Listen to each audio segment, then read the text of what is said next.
Bienvenue sur Mémoire vivante, où les duels légendaires deviennent des récits immortels. À la fin des années 1990, dans un dojo secret de North Hollywood, Steven Seagal et Frank Dux, deux titans des arts martiaux, s'affrontent dans un combat qui marque l'histoire. Ce défi discret, observé par une élite martiale, devient une bataille d'honneur, de discipline et de respect.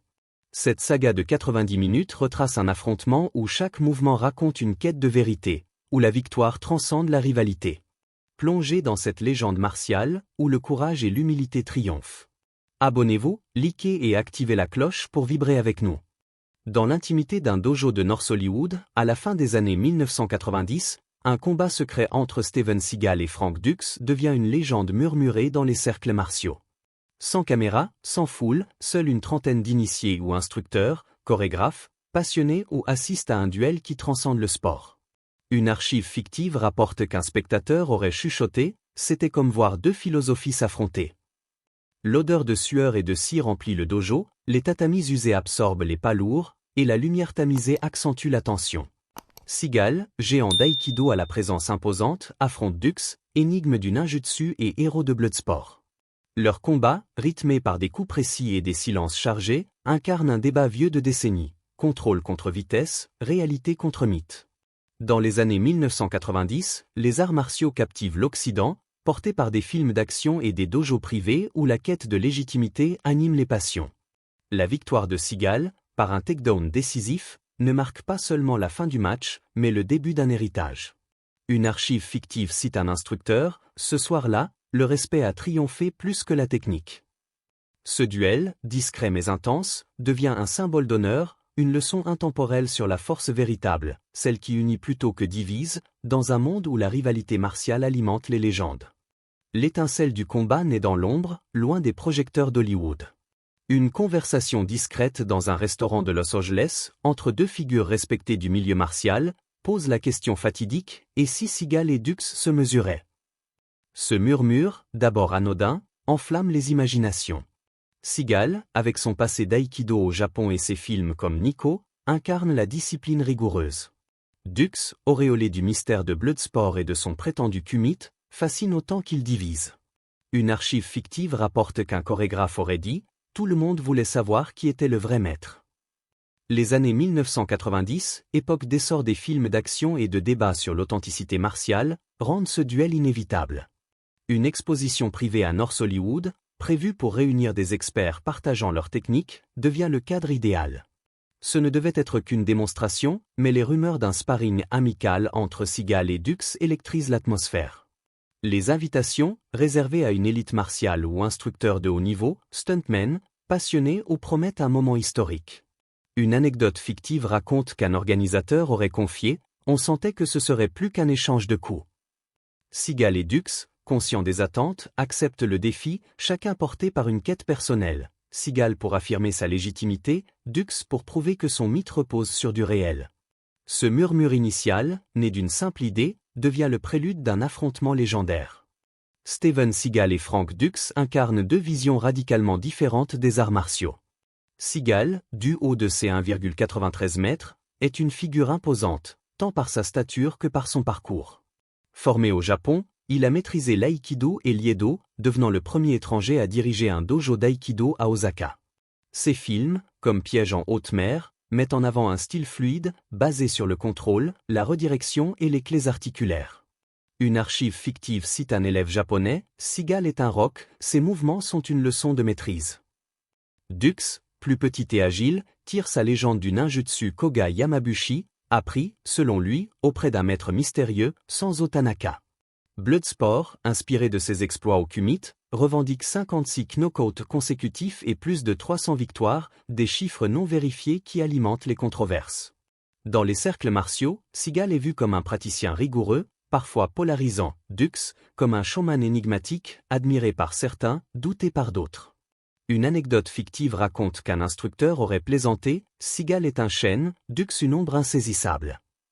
Leur parcours où l'un ancré dans une discipline reconnue, l'autre drapé dans un mythe contesté, ou rendent leur affrontement fascinant.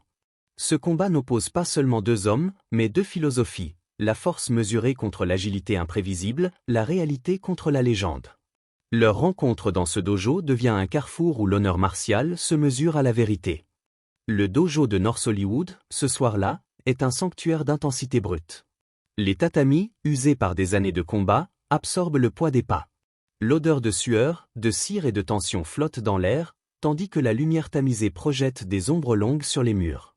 Une trentaine de spectateurs, instructeurs de renom, chorégraphes de combat hollywoodiens, passionnés des arts martiaux, s'installent, leurs murmures chargés d'anticipation. Seagal arrive le premier, vêtu d'un géi noir austère, sa démarche calme mais assurée. À 6'4", il domine l'espace, roulant ses épaules avec une précision méthodique, chaque mouvement trahissant des années d'entraînement. Dux entre peu après, en géi blanc, sa ceinture noire serrée, ses pas légers et dansants révélant une agilité féline. Une archive fictive rapporte qu'un spectateur aurait noté, Seagal était une montagne, Dux un courant d'air. Les deux hommes se serrent la main, un contact ferme, leurs regards se croisant dans un silence chargé. Pas de mots inutiles, seulement l'électricité d'un défi implicite. L'arbitre, un instructeur respecté pour son impartialité, s'avance et énonce les règles. Combat à contact plein, sans coup à la tête, sans intention de blesser, jusqu'à un avantage décisif ou la fin du temps imparti. Les spectateurs retiennent leur souffle, conscients qu'ils assistent à un moment rare, un duel qui ne sera jamais filmé, mais dont l'écho résonnera dans les annales martiales. Le dojo, avec ses murs dépouillés et son atmosphère solennelle, devient l'arène où deux légendes vont écrire une page d'histoire. Le combat s'ouvre dans un silence oppressant. Seagal, droit comme un pilier, adopte une posture ouverte, ses mains prêtes à rediriger l'énergie. Dux, mobile, oscille sur la pointe des pieds, ses yeux scrutant chaque mouvement. Pendant 10 secondes, il tourne, testant la distance, l'air crépitant de tension. Dux frappe le premier, un jab rapide visant le torse.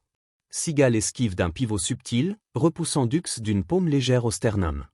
Les échanges s'accélèrent. Dux, vif, feinte un coup bas avant de lancer un direct aux côtes.